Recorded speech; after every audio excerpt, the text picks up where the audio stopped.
take questions of Mr. Cutler.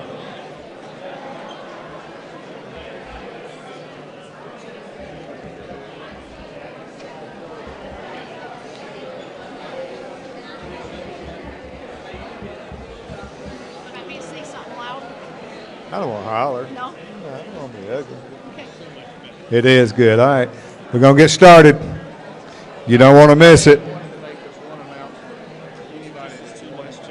Doesn't know who their representative is. Lynn's coming next. Okay. Lynn and Cutler. Anybody who gets up, I'll just give it 5 minutes. That's it. You got it. How are we doing on time? You want to do it? You know, anybody know what time it is? Quick announcement, about 5 seconds. All right, we're right dead on time. A quick announcement. Okay, we're almost dead on time right here, so let's stay on schedule. We need a quick announcement. All right, we've got a couple of quick announcements we'd like to make. I think you noticed, if you saw the brochure, we expected Senator Lee Bright to be here, but he got caught up in New York, couldn't get a flight out or something, but he couldn't be with us tonight.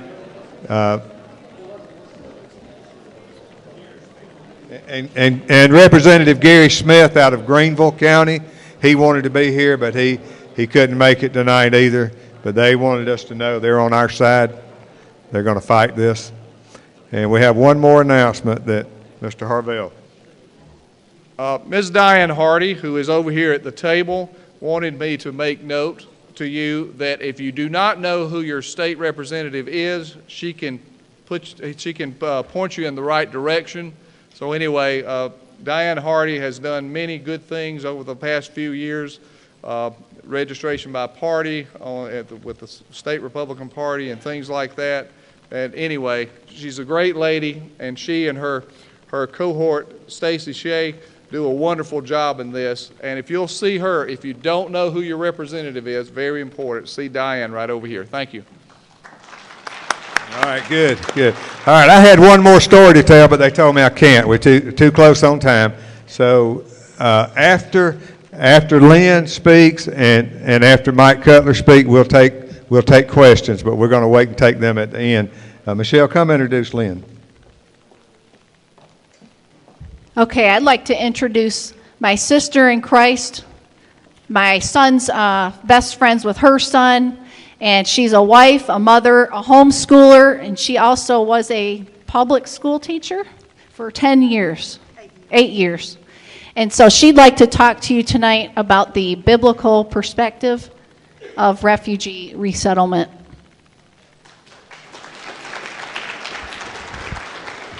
Jim and Michelle wanted me to speak to the evangelical clothing that this has been wrapped in, because as you know, it's the evangelical community, some of them, who brought this here, and it's been likened to the Trojan horse that brings the enemy right into your midst. And one of the pastors in our area, Larry Bateman, he pointed out that the Great Commission says, "Go ye therefore and teach all nations." And what our modern evangelicals have decided is they would rather bring, because there's some personal benefit for them in this. And before I say any more, it's an insignificant fact about me, but it's very important to say for this speech, I am an evangelical. More specifically, I am Southern Baptist. My father is a Southern Baptist pastor. We used to plan our vacations around wherever the Southern Baptist Convention was going to be every year.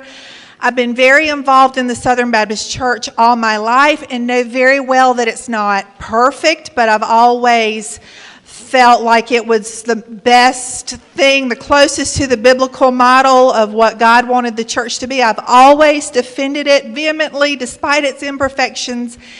And then about 2.5 years ago, I had a great reckoning, and I was devastated because I heard that many of the evangelical leaders, particularly Southern Baptist leaders in our state, were pushing and advocating for the Gang of Eight bill back in 2013.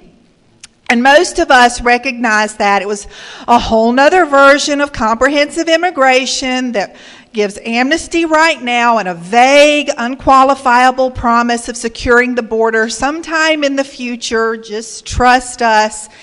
And it's a very important, critical piece in the leftist progressive agenda, the one world order, guys, to subvert the United States, weaken it, and make it so that we are not a factor, and progress that agenda forward. So that was hard for me, and they were doing these radio ads, and it would say at the end, this ad is funded by the Evangelical Immigration Table. So I needed to start researching the Evangelical Immigration Table, and what I found when I went to their webpage is many of the groups that were participating in it did not have anything evangelical about their mission statement, their goal.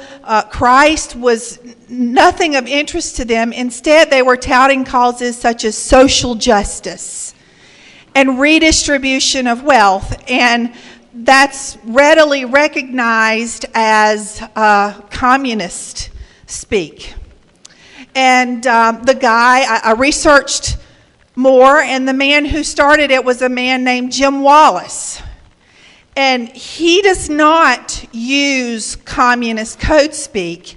Jim Wallace embraces communism and proclaims it just openly. And the Communist Party USA gave a huge shout out to him in 2010 when they reestablished their religion commission, which was formed for the purposes of co-opting evangelical leadership. It recognizes how massive the numbers of evangelicals are, how important it is to get this group on board with communist causes. And it gave a huge shout out in that paper to Jim Wallace for all that he has accomplished so far towards this end. And I was reminded of the scripture, Matthew 10:15, about the false prophet who is a wolf in sheep's clothing. And we've all known Satan always dresses up in nice clothes and uses nice terms such as social justice and redistribution of wealth. That always sounds great, but when you dig a little bit further, you see the groups that embrace these principles. I've already said communists. Islamic Sharia law embraces social justice. Fascists embrace social justice. The Nazis in Germany did, and I really liken what we're seeing here in the United States with evangelical leadership to exactly what we saw in Nazi Germany. And people wonder, why were so many Germans subdued and just letting this happen? And that is because the church leadership in Germany had been co-opted by the Nazis. And if it sounds a bit far-fetched to compare that to this, I'll tell a story because a lot of people don't realize when the German soldiers came and after they took away the Jewish family to the firing squad or the gas chamber or the concentration camp, wherever it was, there was another team that came in after them to seize all the property of the Jewish people that had been removed and taken out of their homes. And this was a very desirable assignment if you were one of those people. And one such person that did this, he was a very young man then, an older man now. His name is George Soros. A lot of people recognize him as somebody who has said openly he wants to bring down the United States. He openly advocates one world governance. They don't realize he got his start in Nazi Germany and has said he has no regrets about that time in his life. It was the best time of his life. He is also the person that funds the Evangelical Immigration Table. And the IRS 990 form has been dug up, and that's public information. Kelly Kohlberg in Ohio founded a group called Evangelicals for Biblical Immigration to counter the Evangelical Immigration Table, and she's done wonderful work there. And it's important work as we fight this because the church leadership in our country looks to benefit tremendously off of increased immigration of all types, and they are advocating it more and more. As the American church shrinks, instead of our church leadership asking, is it because we gave over our charitable role to the government? Is it because we no longer take care of the poor? We've turned that over to the government. Is it because we turned over our duty to educate over to the government? Instead of asking those questions about why is our church shrinking, they've begun going to the government and asking if they will fund the programs under the guise of Christian charity. I'm looking in Christian magazines such as Christianity Today, and I see ads by seminaries. And by the way, the heads of most evangelical seminaries and many of the professors are featured prominently on the Evangelical Immigration Table website. It's very much the wave of the future. They're offering degrees that are geared towards helping newly immigrated people. And it has a picture of the young seminary grads surrounded by children in the international community. This is their future, and it's going to be big money for them. And the question is, in regards to refugee resettlement, how much? The resettlement agency that's located here, there are 9 contractors. 6 of them are government affiliated, and are religious affiliated. The one that's located here in Spartanburg is World Relief, and it's being billed as a great evangelical effort. What they don't tell you is on the DSS website, it says if you accept government funds, you cannot proselytize. You must demonstrate fair hiring practices, including to the LGBT community. It's a very fraudulent thing that's going on, and they get paid per head, which to me is one of the more troublesome things about it, because they're going to always be motivated to advocate more and more as long as they're paid per head. Right, and the latest figures I found in 2010 was it was 700 per head, but I believe it's almost 900 now. How much? Right, but not all that goes to the contract agency. They keep... Okay, so I heard Jason Lee, who heads World Relief here in Spartanburg, on the Tara Servatius show a few months ago, and, she questioned him about, this is going to be big money for you, and he said, well, by the time you pay the office rental and the phone bill and these 60 refugees, $750 per head, this is not a lot of money. And he's right. When you do the math that way, it's not that much, but he just forgot to mention a few things to Ms. Servatius on the radio that morning. One thing he didn't mention is that the program increases every year. If it goes on the normal trajectory of all the other refugee resettlements across the country, it gets increased every year. And sure enough, this coming year, we're supposed to get 100. I'm going to bet a lot of money it'll be more than that, because they're adding the Syrians into what they've already planned to bring. He also forgot to mention that the resettlement agencies resettled the asylees that come here as well. And asylees fall under the same law, the 1980 Refugee Act, which was introduced by Ted Kennedy, signed into law by Jimmy Carter. The asylees are people that make it to our borders and then apply for asylee status. And Obama's been handing that out down on the border like cotton candy at a circus. It's one of the main ways he's getting these people to be legal, is he's giving asylee status. And we've been seeing them packed up on buses and sent all over the country, and we've been wondering, where are they sending them? They're sending them to the refugee resettlement agencies.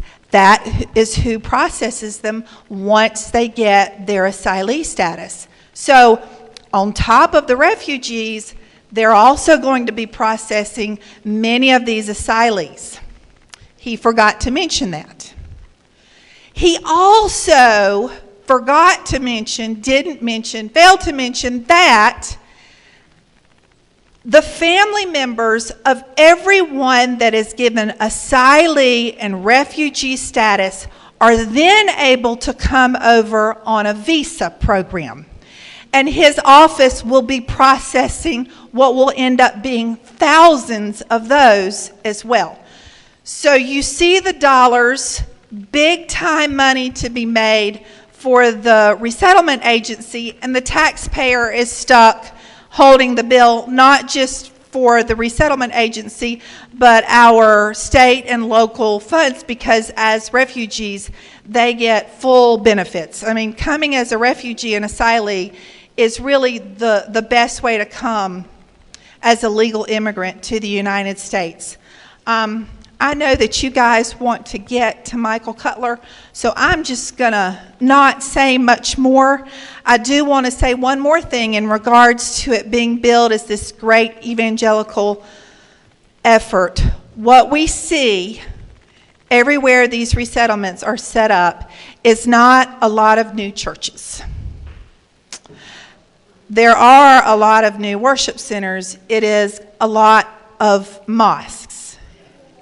In Utica, New York, I spoke with somebody from Utica. He happens to be a former CIA agent who confirmed that, yes, vetting is very impossible with these guys. But he said he went back to Utica a couple years ago after being away for 20 years. And he was so looking forward to seeing downtown again. And he turned the corner to see this beautiful cathedral that's always been a centerpiece in downtown Utica, and he could not believe it. It was a mosque. So that's what we're seeing popping up in all these places where there is refugee resettlement. The program is run by the UN, and I think I'm going to stop because I think that Mr. Cutler will cover all that. And so y'all would much rather hear from him.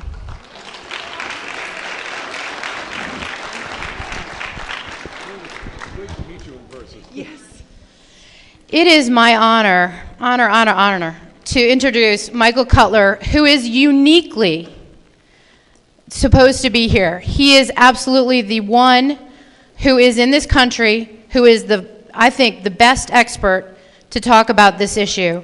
And if Nikki Haley and Trey Gowdy and Lindsey Graham and Mick Mulvaney and all of our state legislators and the county council, after what they've heard so far, will not immediately call for a cease and desist of this refugee program here in South Carolina, I believe that after this testimony that's going to be recorded, that they absolutely will. And so it is just, he won the case for Lou Barletta in Hazleton and done so many things. Here he is, Michael Cutler. Thank you so much.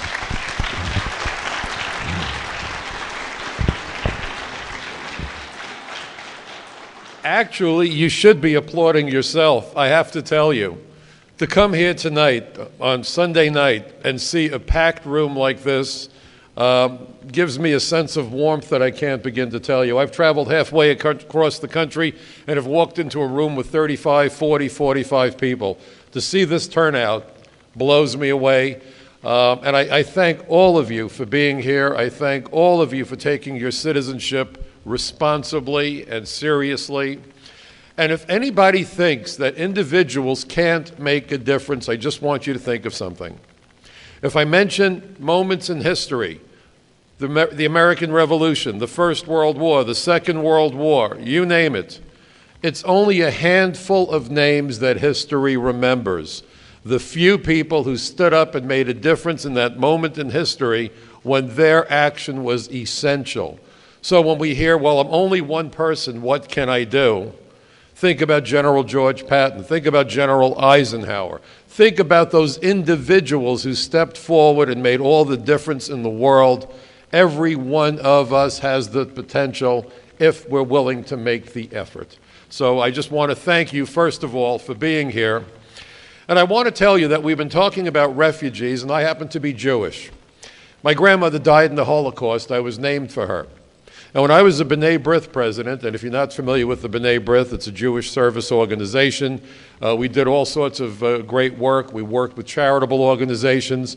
We worked with, I'm trying to remember Danny Thomas's hospital that we collected tons of money for, St. Jude's Hospital. And so I was very proud to do that. And we went to Washington, and this was during the era of LBJ, to try to convince President Johnson to get the Russians to allow Jews and other religious minorities to leave Russia, come to America, or go to those countries that would have them. And it was amazing as an immigration inspector, because I began my 30-year career with the old INS as an immigration inspector assigned to Kennedy International Airport in New York City. And there's a word in Yiddish, the term is mitzvah, a good deed, to sit in that booth and admit refugees, and these were legitimate refugees. They came in, they fell to their knees, they kissed the floor, they kissed me, they were crying, I cried with them because I thought of my own family and how they were decimated. My first wife passed away because of cancer 30 years ago. Her mother was in a concentration camp, you know. So when you see honest refugees, you know that these people were carefully vetted. They were coming to America. It was as thrilling for me as I think it was for them to be involved in the process. But today, that's not what we're talking about. We don't know who we are admitting. And first and foremost, if our government errs, it needs to err on the side of the safety of the citizens of the United States of America.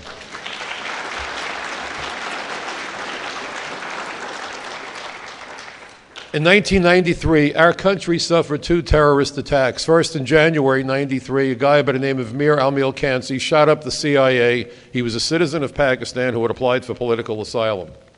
And he decided to use his access to the parking lot at the CIA compound in Virginia to shoot up the place. He killed 2 CIA agents, wounded 3 others, fled the country.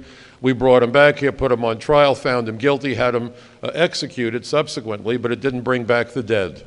A month after that attack at the Trade Center, at the CIA, we had the first attack at the World Trade Center, again involving Middle Eastern men who came to the United States and gamed the visa process. And they were here in the United States, and they did not run the Mexican border. And I'm making that point for a reason, and we'll get back to that Mexican border issue momentarily.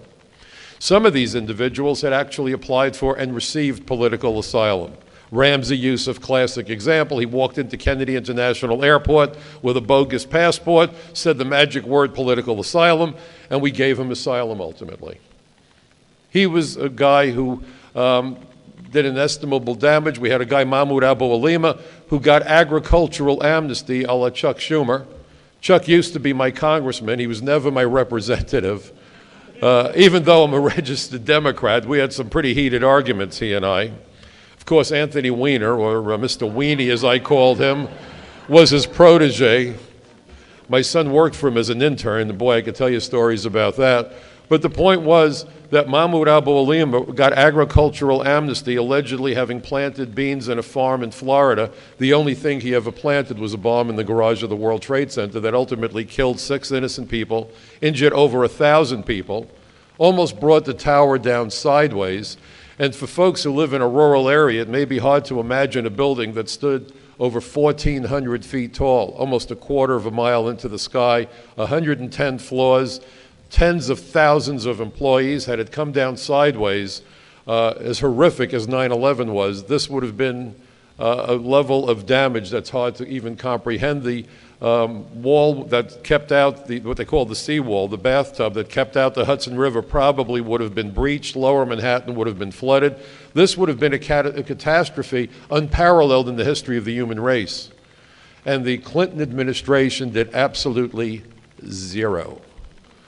I did my very first congressional hearing May 20th, 1997, on the issue of visa fraud and immigration fraud because of those terrorist attacks.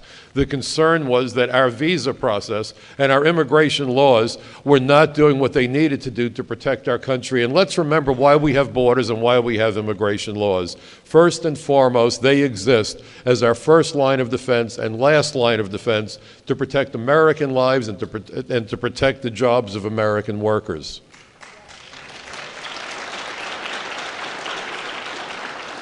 I testified at that hearing, and in fact, the Clinton administration implemented a program known as CUSA, Citizenship USA, where they ran applications for U.S. citizenship through the process so quickly, it was kind of like, you know what, going through a goose.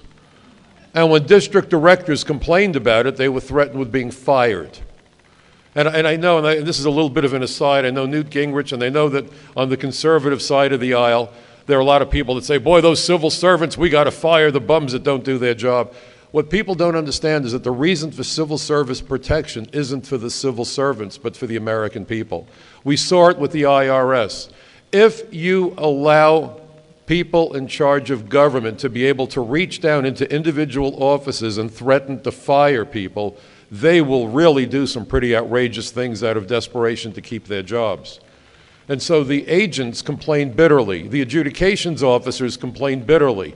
They went to internal affairs, which takes a lot of, as we say in Brooklyn, chutzpah, a lot of spine. And they looked at the situation and found tens of thousands of aliens who had been granted citizenship even without their fingerprints coming back. The system has no integrity, and the lack of integrity in the immigration system parallels the lack of integrity to our politicians from both political parties, and I've come to rename the political parties, I hope you like them, I call them the Democrats and the Repugnant cans. Does that work?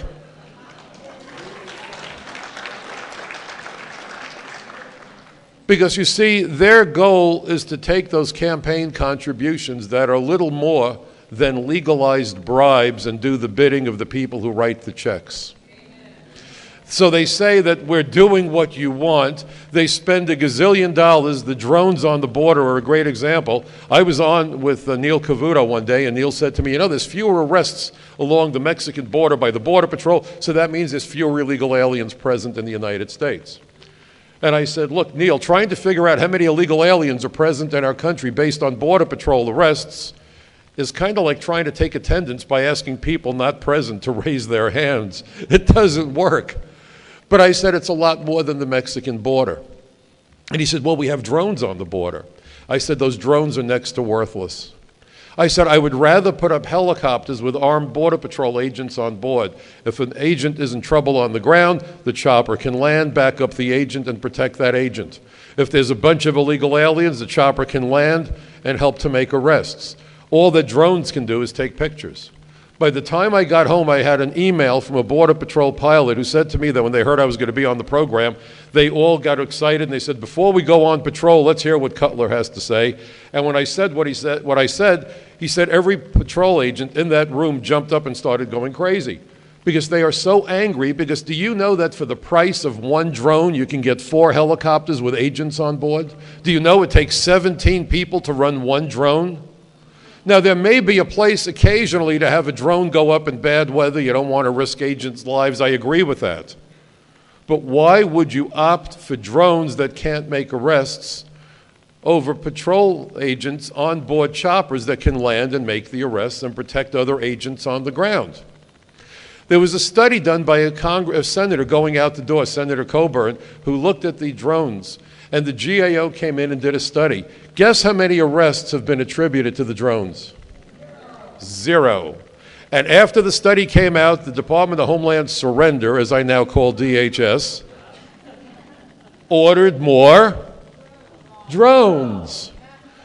But you see, it makes sense if you're a crook. Because the trick is to create the illusion that we're doing what you want. And most people hear drones on the border and they go, yeah, that sounds like the military. But meanwhile, what does it do? It makes certain that nobody gets arrested. You see how it works. When I was on with Lou Dobbs, he asked me one day, as only Lou Dobbs could, Mike Cutler, what do you think of the virtual fence, the Secure Border Initiative Network? And I said, Lou, it's going to do exactly what it's supposed to do. Cost a ton of money and stop virtually nobody. And you know what? The GAO backed me up on that one also. Now the new war cry is, first we're going to secure that border. What border are we talking about? Does anybody know how many border states we have? Thank you. Someone's been reading my stuff. I just know it. We have 50 border states. I wrote an article for Front Page Magazine. I called it Border Security and the Immigration Colander. We're being told that if we plug one hole, and believe me, they're not even talking about plugging the hole, the language will blow you away. It will take 5 to 7 years to gain 90% operational control over high traffic areas. Can you tell me what that means? What's a high traffic area? And what happens when the smugglers move 20 miles in the other direction? This is again designed to fail. This is failure by design, okay? This is malfeasance by our own government. And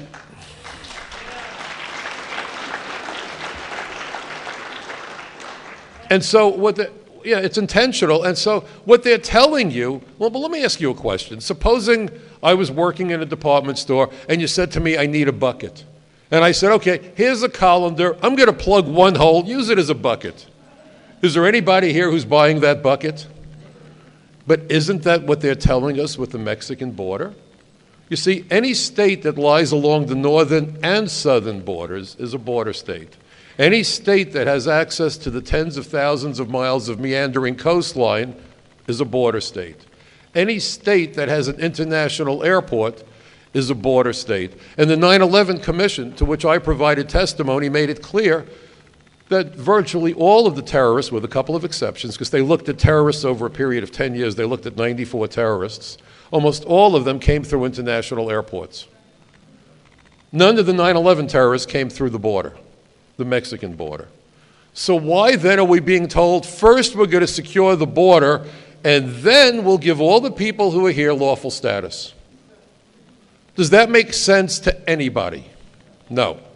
The Dreamers, okay? Now, you got to love this. I wrote an article for Fox News Latino, and I referred to the program, and I said that what the president calls prosecutorial discretion should really be called prosecutorial deception. Okay? What's the age cutoff for the Dreamers? Anybody know? 31. What's the average age of a terrorist who carries out a violent act? Under 30. But everybody thought, oh, this is kids, children, and we melt. We shrivel up and we fall to our knees. They have to claim they came before they were 15. Now, how long should the interview be? How long do you think the interview is? You optimist. There is no interview. Guess how many field investigations are conducted? Zipperoonie. Now, immigration fraud was identified by the 9/11 Commission as a key factor in the ability of terrorists to enter the United States and embed themselves. Let me read something to you. This comes from the 9/11 Commission staff report on terrorist travel. This was published by the government printing office. This wasn't the Daily Inquirer or some supermarket tabloid. The staff that worked with the commission, these were attorneys and federal agents, I know some of the agents, in fact, went out and said, you know, as much attention as the 9/11 Commission gave to immigration, it wasn't enough. So they wrote their own staff report on terrorist travel. Here's how the preface begins, and it comes very close to the wording in my prepared testimony. Now, this is the first words you see when you get past the index.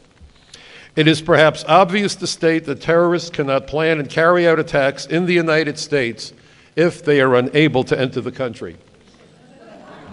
You think? The burglar can't steal anything if he can't get past the gates, right? Yet prior to September 11, while there were efforts to enhance border security, no agency of the U.S. government thought of border security as a tool in a counterterrorism arsenal. Indeed, even after 19 hijackers demonstrated the relative ease of obtaining a U.S. visa and gaining admission into the United States, border security still is not considered a cornerstone of national security policy. We believe, for the reasons that we discussed in the following pages, that it must be made one. On 9/11, we had 26 visa waiver countries. Citizens from those countries don't need to get visas before seeking admission into the United States. The 9/11 Commission said, you got to tighten up that process. So the obvious question, boys and girls, how many visa countries, this is like new math. We had 26 then. How many visa waiver countries do we have today? How many? What am I a bit higher? Close, 38. There should be no visa waiver country, however, The U.S. Chamber of Commerce, I call them the U.S. Chamber of Horrors, has spent gazillions of dollars, they try to keep that amount of money secret, convincing politicians to keep expanding the visa waiver program. They have partnered with the hotel, hospitality, travel, and manufacturing associations, and they're getting what they want. So I want to know something. How reassuring is it to all of you that the people responsible for room service and hopefully clean linen in the hotel the next time you go on vacation are now making national security decisions for the United States? Think about it. They seem to have forgotten that ISIS and Al-Qaeda have already discovered America. A minor overlook. And by the way, what we're supposed to have as oversight in our government really is overlook, isn't it? They overlook everything. I think we're up to 16 congressional hearings. I wish they had listenings.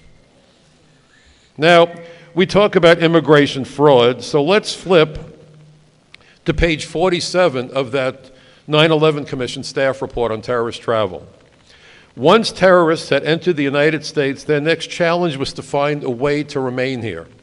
Their primary method was immigration fraud. For example, Yusuf and Ajaj concocted bogus political asylum stories when they arrived in the United States. Mahmoud Abu Alima, involved in both the World Trade Center and landmark plots, received temporary residence under the Seasonal Agricultural Worker Program, or SAW, after falsely claiming he picked beans in Florida. That was Chucky Baby, Chuck Schumer's pet project. And I confronted him and said, you don't even have a farm in your district, why are you doing this? And he escorted me out of his office. And it kind of shocked me. At the time, my wife was dying of cancer, my first wife, and she knew how important this was. Our son was about a year old, and I basically got tossed out of my congressman's office. And I had just finished working with Senator Al D'Amato. You know, Bill O'Reilly made a big thing about Kate's Law. We're going to make it tough on reentry. Do you know, in the 80s, I worked with Senator D'Amato and a gentleman by the name of Walter Connery, who was the head of investigations in New York, one of my mentors. We convinced D'Amato to go forward and create the aggravated felon reentry statute, making unlawful reentry by criminal aliens a 20-year felony maximum. Back in the 80s, I made the first arrest in New York of a Dominican drug dealer who thought he was going home, and I said, yes, you're going home, but your new home will also have bars. He accused me of lying, so I went to his sentencing. And the judge gave him 5 years. And I said, Your Honor, can I approach the defendant? He said, why? I said, I'm the case agent. He said, sure. And I walked up to the guy in the courtroom and I said, make believe you're having a nice day. And I said, and by the way, did I lie? It was satisfying. Do you know that in 2010, 30% of all federal prosecutions were for reentry by criminal aliens? 1 in 3 prosecutions, basically. And you know what's so cool about it? When you do conspiracy cases, it eats up manpower like it's going out of style. Wiretaps, surveillance, it goes on forever. Do you know how long it takes to put together a case involving reentry of a criminal alien? I could do it in an afternoon and get more jail time for the guy than a conspiracy investigation. Cost effective, gets the bad guy off the street.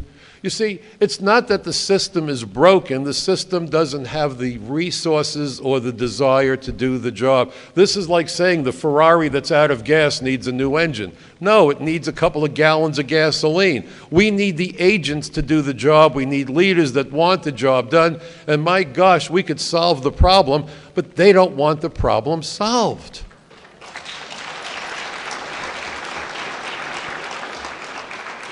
Just to sew this thing shut for you, this is page 98, same report. Terrorists in the 1990s, as well as the September 11th hijackers, needed to find a way to stay in or embed themselves in the United States if their operational plans were to come to fruition. As already discussed, this could be accomplished legally by marrying an American citizen, achieving temporary worker status, think of the dreamers, folks, or applying for asylum after entering. In many cases, the act of filing for an immigration benefit sufficed to permit the alien to remain in the country until the petition was adjudicated. Now listen to this last sentence. Terrorists were free to conduct surveillance, coordinate operations, obtain and receive funding, go to school and learn English, make contacts in the United States, acquire necessary materials, and execute an attack. And what have we done to address immigration fraud? No, I wish it was nothing. You see, the Dreamer program is a gift to the terrorists. This administration should be getting the MVP awards by ISIS and Al-Qaeda.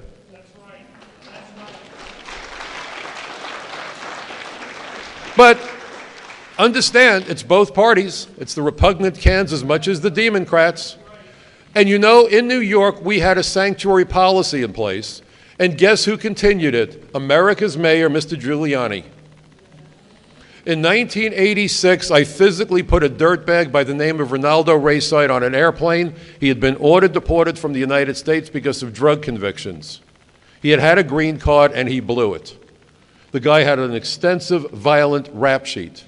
He came back to the United States, came back to New York, was arrested not once but twice by members of the New York City Police Department, but they were under direct orders of Mayor Giuliani, the prosecutor. You will not contact immigration or else. Because it was a sanctuary city. So the third time he is encountered by a police officer by the name of Robert Machadi, who's 24 years old. His wife is pregnant. And Officer Machadi dies as a result of that encounter. I testified at the murder trial. Mr. Giuliani, Mr. Mayor of America. Okay? It's both parties. So when you think, oh, I'm going to vote for this party or that party, bunk. They are the problem.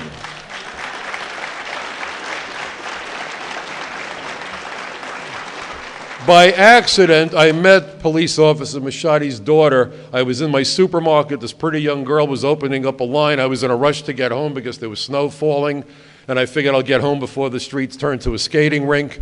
And I see this miniature badge, and that's who she was. This is outrageous. And you have police chiefs who are politicians, not police officers. I want you to understand what that means. Ray Kelly, New York City Police Commissioner, he has a book out now. He was the Customs Commissioner. He described Faisal Shahzad, the Times Square bomber, as a classic example of a homegrown terrorist. Faisal Shahzad came to the United States at the age of 20 on a student visa from Pakistan. Could someone tell me how that makes him a homegrown terrorist? And we naturalized him just months before he tried to blow up an SUV in the crossroads of the world, and the judge at sentencing said to him, you just took an oath of citizenship. And he said, yes, it was a false oath. I lied. I hate your country. I hate your freedom. I hate everything about America. They obviously did a thorough investigation into his background. The Tsarnaev brothers, now this is an amazing story. They get political asylum. We can't go back to Russia. We have credible fear. As soon as we gave them lawful status, what did they do? They went back to Russia. Anybody who could fog a mirror should figure out they lied.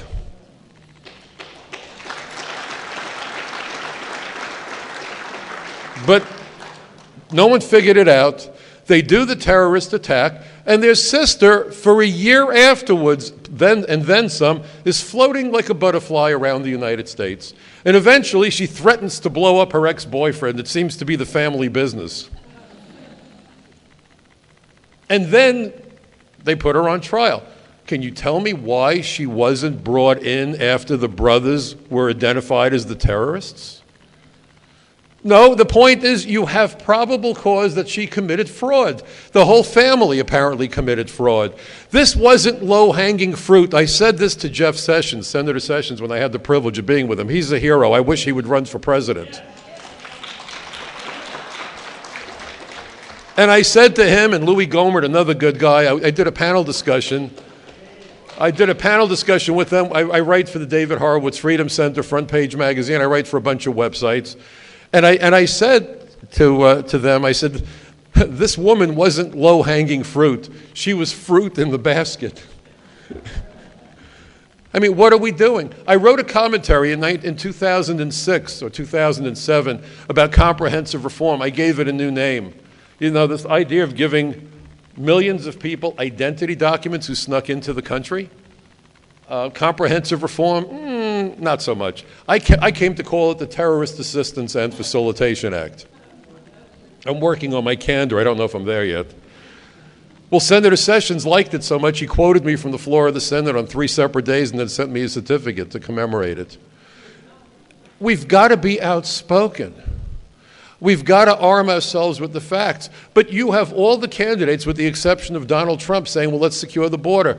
You just had Ben Carson saying, well, if they're here, we'll give them 6 months to register if they have a pristine record. What pristine record? Who are you going to call up? Ghostbusters?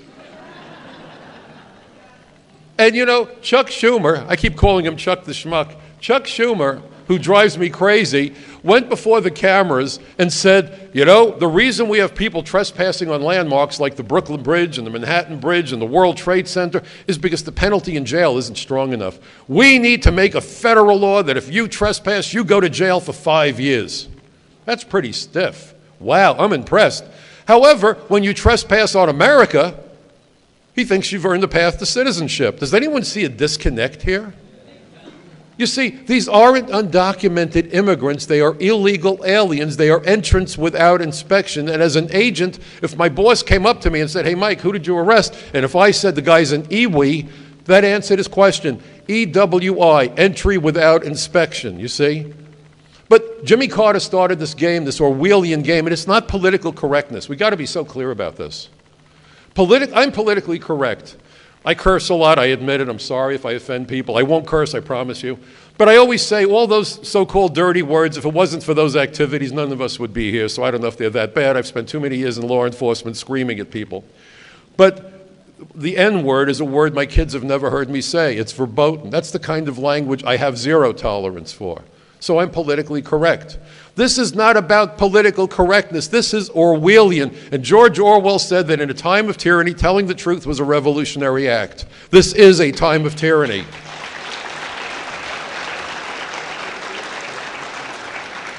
So when we hear this nonsense, they're undocumented immigrants.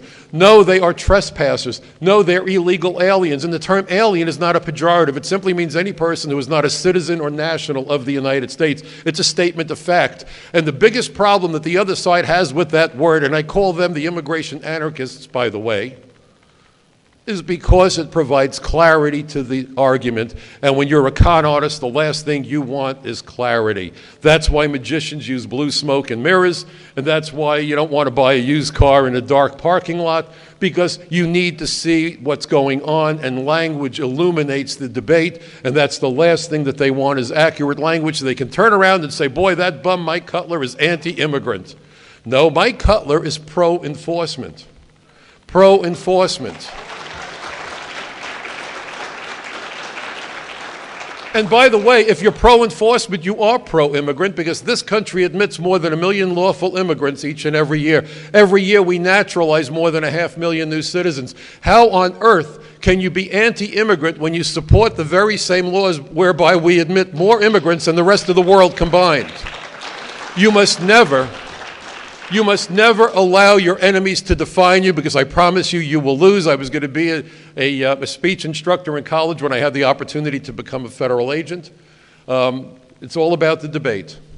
It's all about the debate. And we need a stand-your-ground mentality, not about firearms, but about the accusations. I am tired of Americans backing down and apologizing. I did a debate with a professor, and I got to just tell you, and at one point she came to say to me, and I'm giving you the shortened version, your problem, Mr. Cutler, is that your view of the world is Eurocentric. She was from Latin America. And the room was as packed as this room was. It was a university. And my partner, who's a former agent, now has his PhD in sociology, didn't even realize what she had just said, and I just lost it. I grabbed my microphone, stuck my face next to her face with the mic, and just 1 octave below, or 1 decibel below screaming, I said to her, you bigoted racist, how dare you? And, you know, she just stared at me. And I said, how in the world is it Eurocentric is a problem? I didn't criticize you for being born in Peru, but you seem to have a problem with where I came from. And that, young lady, is bigotry. And she said to me, I'm sorry. And I said, well, wait a minute, what exactly are we apologizing for? Let's try to analyze this. Did you open your mouth a little bit too wide and some extra words fell out by accident?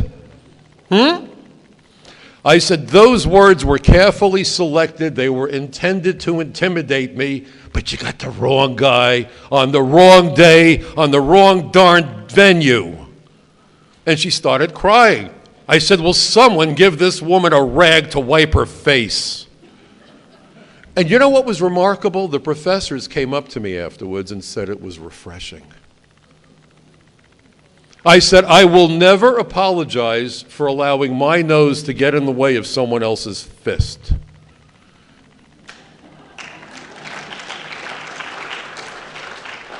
And then we hear this nonsense, and I know Maria is going to agree with me, and it's so great to see you, Maria, and I thank you for your work.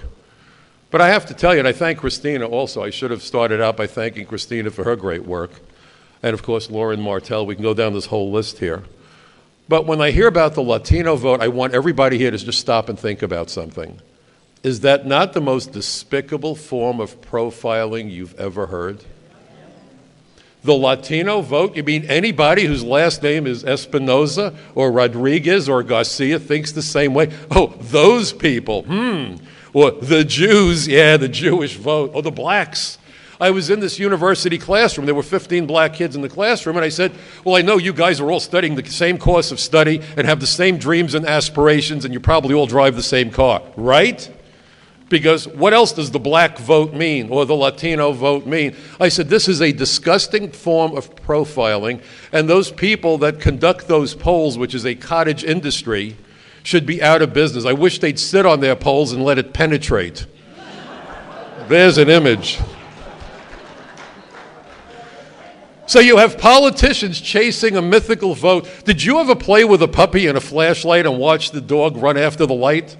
Think about John Boehner and those other clowns chasing the light on the floor, but it's the Latino vote.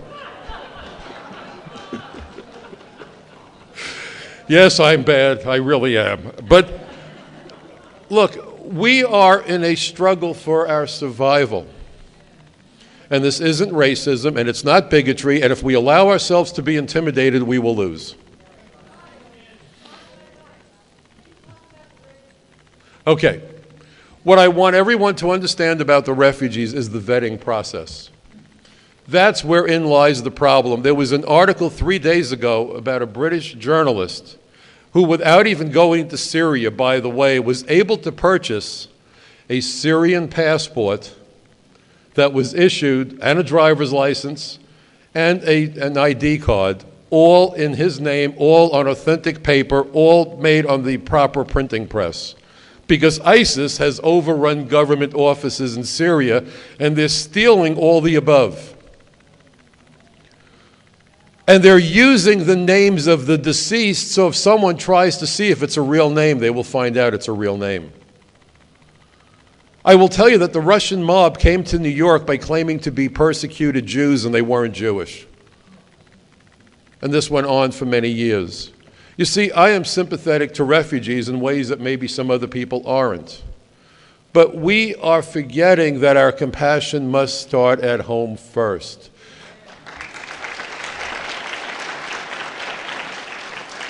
And what we're seeing with the refugees is the pimple on the backside of an elephant in terms of the magnitude of the problem. But it finally motivated people to start paying attention. You see, instead of debating about whether we should secure the border first, and it's not a first, our military is so effective because we have to do things simultaneously. We have close air support for our troops. When the ground troops move in, the air cover protects them. Otherwise, they walk into a buzzsaw. You can't say to the troops on the ground, head that way, and we'll send the airplanes in a couple of weeks. They won't be there. They'll be dead. They'll be chewed up. And as we've seen with ISIS, sending in air power without ground troops is not effective. We have to look at immigration as a system of many components that all must function simultaneously the way the human body does.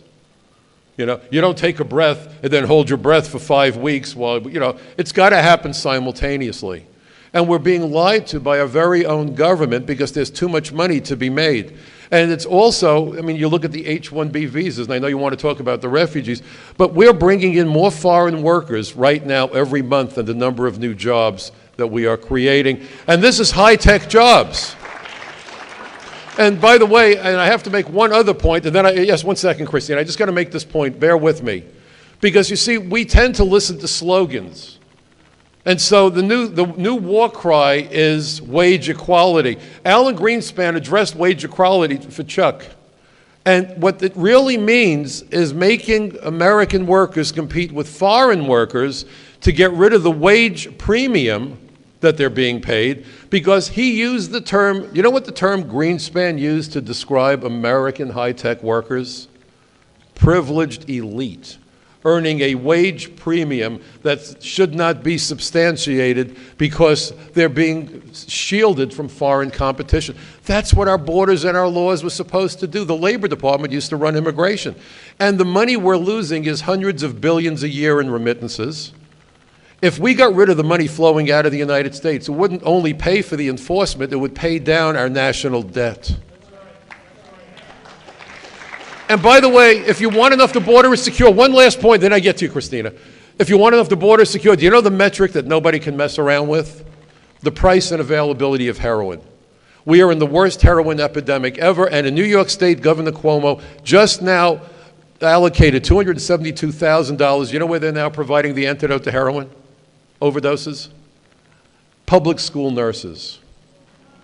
So when you hear this nonsense, the border is secure, and it's the same system that they're using to vet these refugees that they want to dump around the United States. I did a drive-along in Minnesota with the sheriffs. I was in the jail cell when Moussaoui, the 20th hijacker, was held.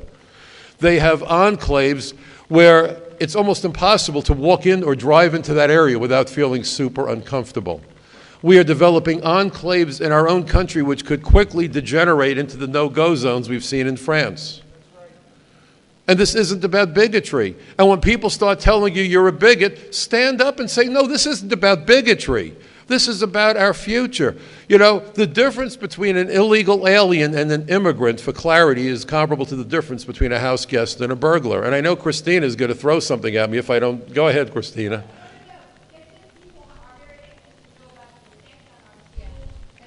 Well, understand what's happening. If you look at what's happened, we are flooding our schools with kids that can't speak English, that are coming from such a diverse cultural background where education isn't the issue.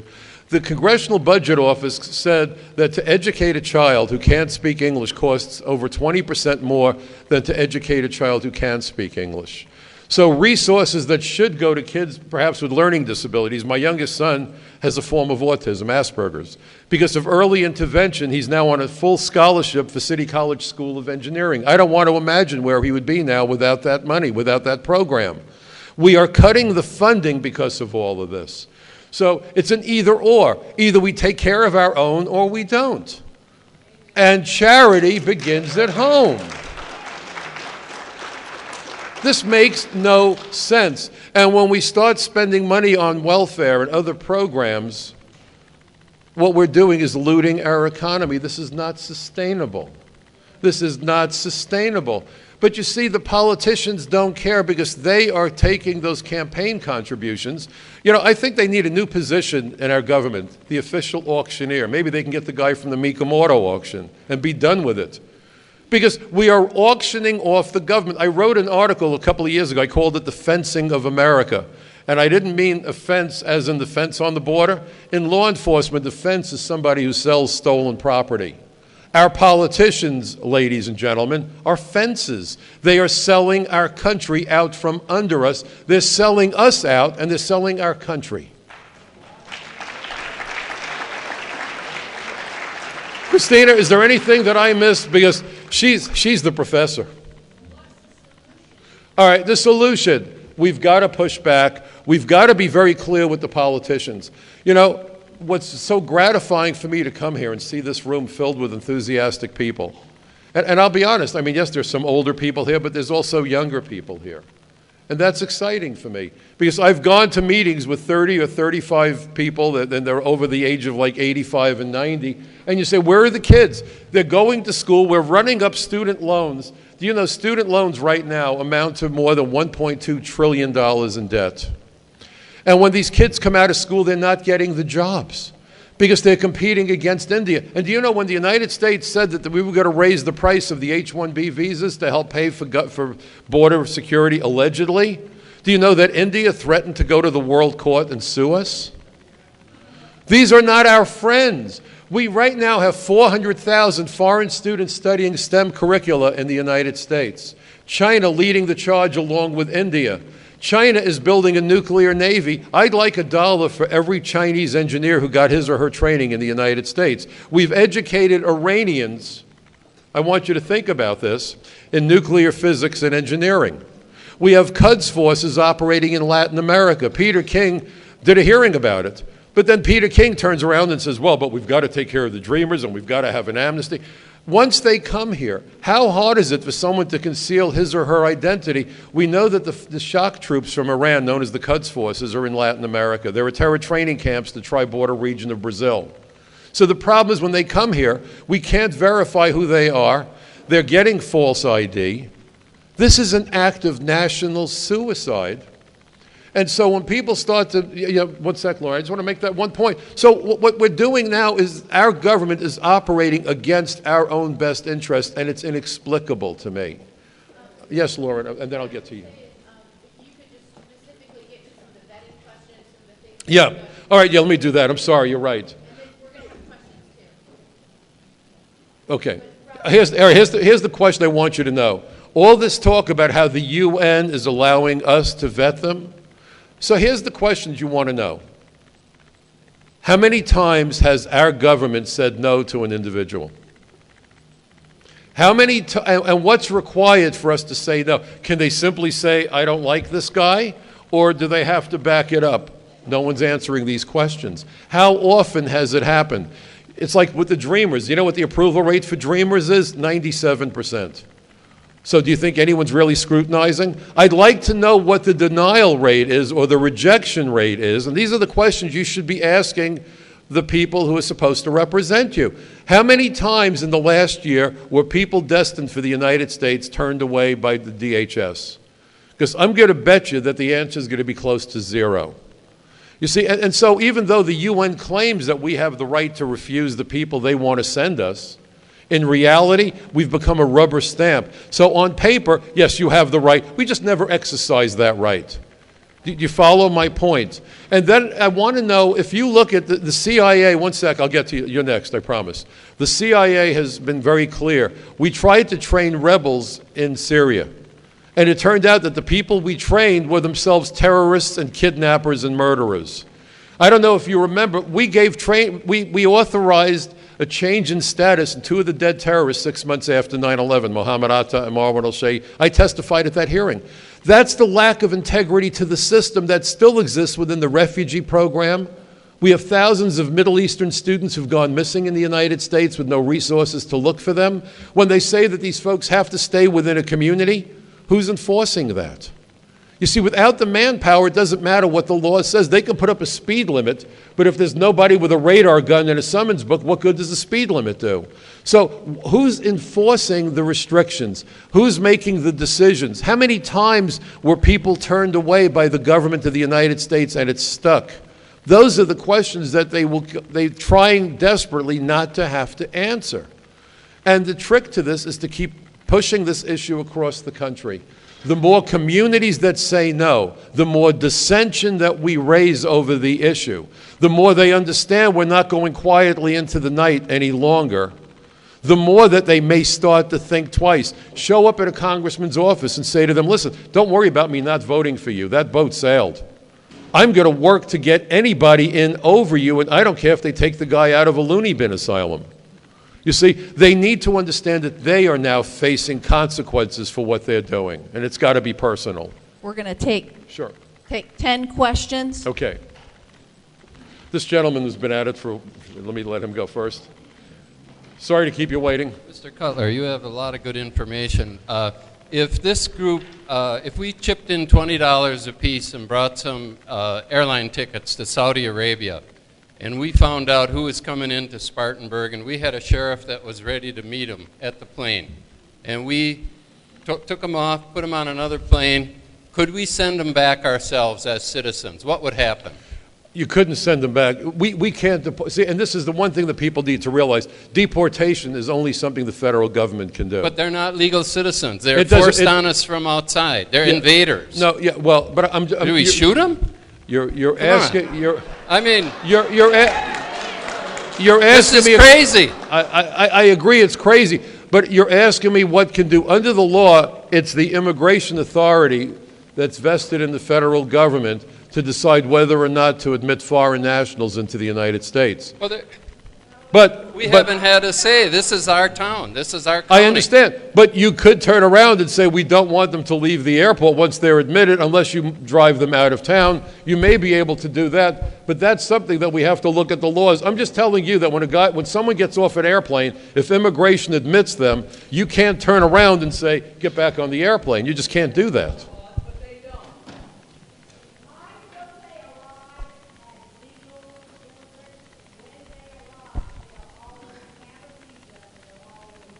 And they've been admitted. And so you can't, and that's what I'm saying, you can't turn around and say, get back on the airplane.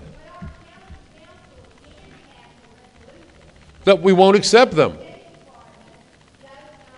Relocate them here. That's the point. But you can't put them on an airplane. You understand my point?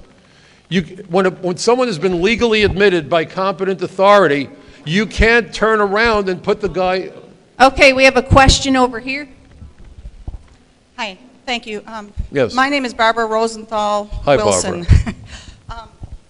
My mother came from Poland. My grandfather was my hero. He escaped Hitler by 4 weeks. If people I've heard on blogs that say, oh, America can't fall, our rules will never change. Oh, that's not true. No, it's Poland not. changed in 2 weeks. 2 weeks. Yes. I have in my hand my mother's immigration identification card, 1939.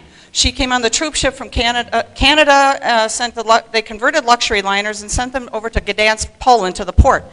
My grandfather was my hero. He got tickets and he got out. And then, like you said, Hitler took over his brick-making farm and took over his whole farm and killed some of my relatives as well. Is there a question? I'm sorry. Yeah, is there a question that you? Please forgive me. All right, go ahead. Go ahead. My question is could we use converted, just like Canada had converted ships, to get these people in mass, get them out of here on troop ships? But you're missing what I'm saying to you. If these people are admitted by immigration authorities, you don't have the right to force them out of the United States. You could turn them away from your county and say, we're not going to accept them here, but you can't move them out of the United States. Do you understand what I'm saying?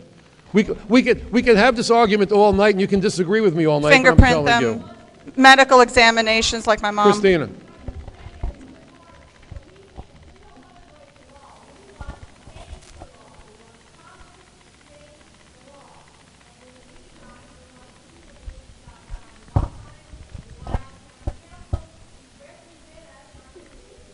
They are creating a threat to national security Any more and public questions? safety. That's the point. Question.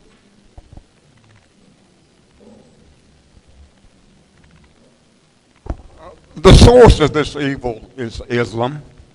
Why is Islam recognized as a religion under the Constitution when it's political tyranny? That's a question I don't have a good answer for you. You're getting into an area that I don't have expertise in.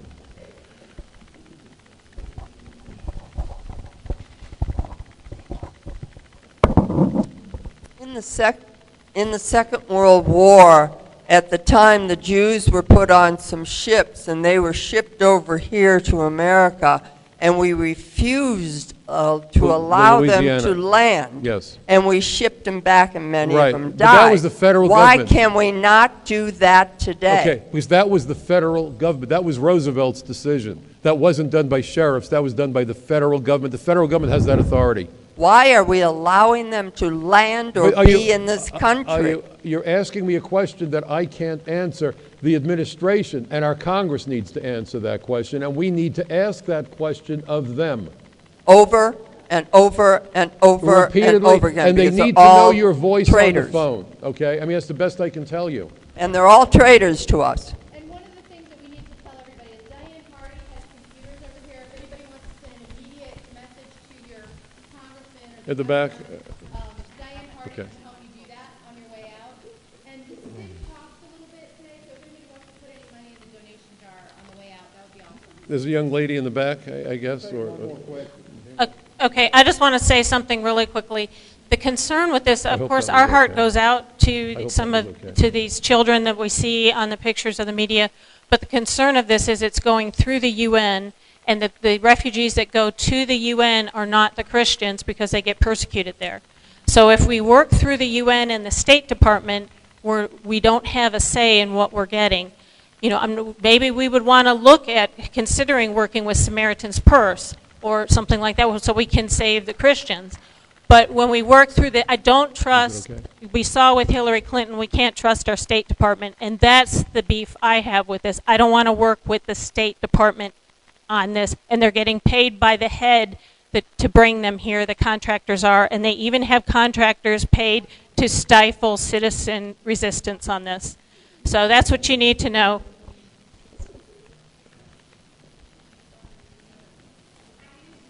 I think I've got not enough voice. One of the questions that a lot of us in the ladies' room had during break, what is it that Nikki Haley and Trey Gowdy know? Have they signed off on any of this? Okay, so Nikki knew about this, and nothing was...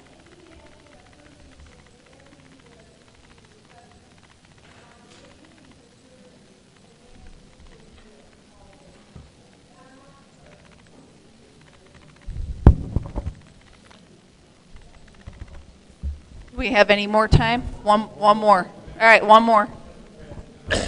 What are action steps?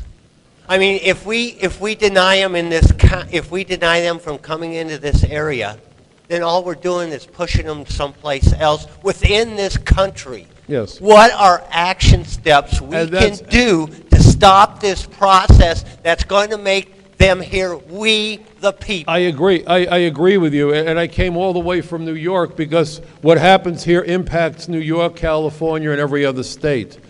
We have got to have national policy. That's what I'm trying to get at. This is where we have to change what the federal government is doing so that this stops. And we've got to make certain that we work with other Americans across the country to get them to understand that this is not about compassion. You see, every time we hear the word compassion, we melt.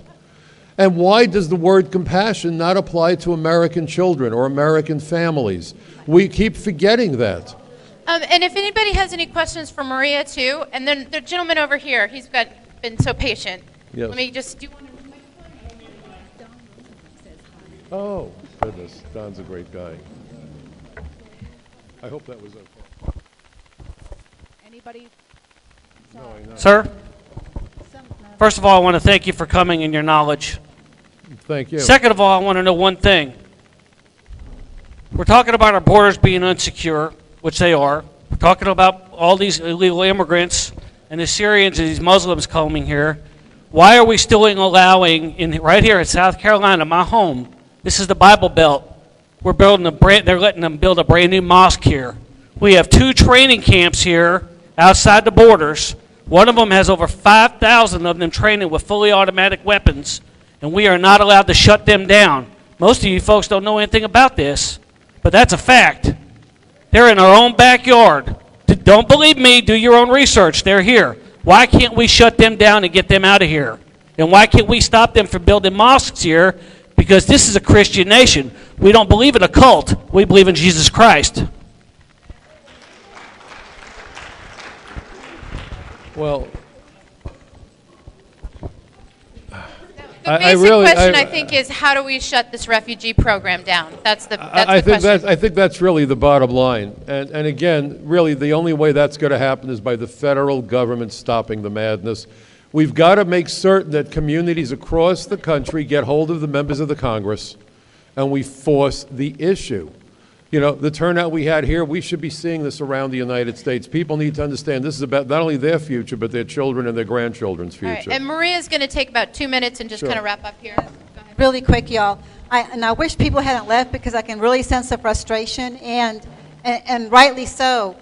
What you want to do is exactly what you're doing right now, organizing. I talked to a lady, I think she just walked out, the buses. For example, have a rapid response team ready. Those are people who can drop everything what they're doing so they can actually go and stop the buses. Have a plan. So organize, stay up educated on what these ladies here, Christine and Lauren and Diane, are all doing, and be able to reach one another through group text, emails and everything. Lauren here is doing the groundwork on the legislative side. So that works. So once we get the right administration in, then you guys will be ready. You'll be ready to go with the lawsuits and all. So do everything that you're doing right now. Just remember, don't get too frustrated. It's not going to happen overnight. And also the media. Mike's been Make around. sure you go after the media and tell them, look, we know you're not telling the truth. There was a time when I might have done 15 interviews a month on TV. You're lucky if you do a couple a year now. They don't want the truth out because too many of them now have multi-language subsidiary networks, and the more people that listen, the more they can charge for airtime. There's too much profit. I mean, we could do a whole thing just on who's profiting.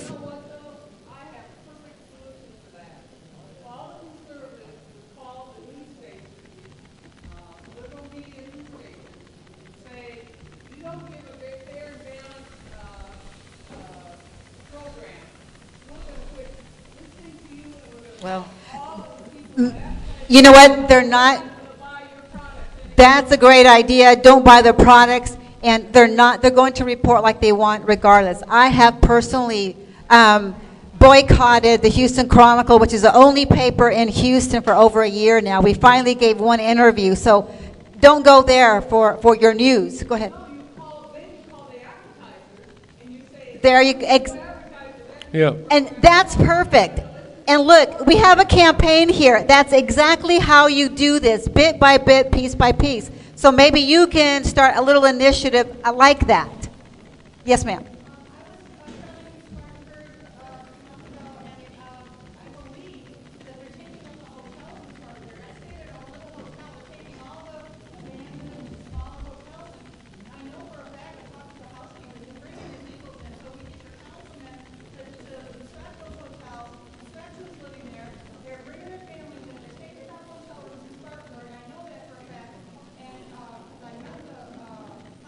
Okay, well, in Houston, there was a lady who went and saw something on television about the refugees coming into a school, and the government was going to put millions of dollars to renovate the school. She was so angry, and she went there by herself with the sign, and she did have an impact. Rush Limbaugh even mentioned her.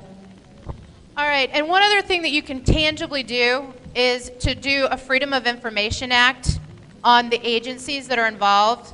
I sent a Freedom of Information Act to Nikki Haley to ask when, the DSS website went up and how it's paid for, and to just try to follow the money. That's something that's really important, and everybody can do that, and you can do that right away. Just contact them and barrage them with the saying no, and just stand up. Be empowered, but we need everybody to do something. And we'll take a couple more questions, and then we'll kind of wrap it up, and people can mingle and still talk. But formally, we're going to close after a couple more questions. What's your question?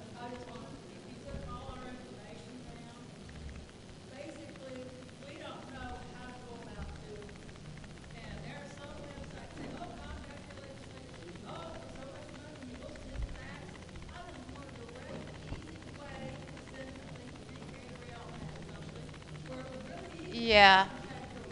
But I'm going to make a suggestion, though. I think if you're a congressman and they get a mass fax like that, I don't think it has the same impact of somebody individually contacting, because they just say, "Oh, some guy just clicked on a button on the." They're not really committed. Yeah, we can help you. This is truly grassroots, and this is something that we are just getting started. I think you need to be clear on your language and just say stop, cease and desist, and we'll try to guide you. But in a lot of ways, we're in trouble because people haven't made their own selves aware. I encourage everybody here to do research on your own and find out what you need to do.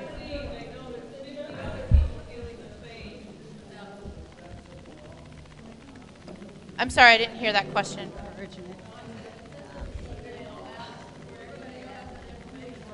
Yeah, we'll work on that. I mean, I'm personally just working with Michelle right now on the cease and desist letter.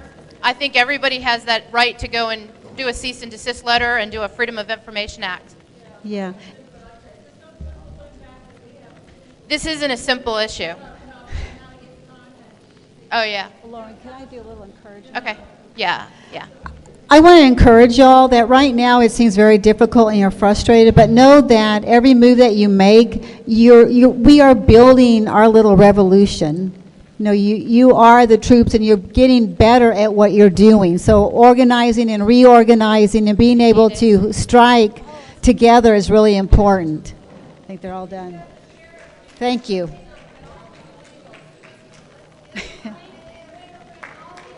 They can do that. They can do that. Yeah, I told Donna I was talking to you, going to see you today. I don't know how to turn that off. I guess they can't hear. Yeah, so he says hello. So you know him pretty well? Yeah, oh yeah, sure. But I mean, this is...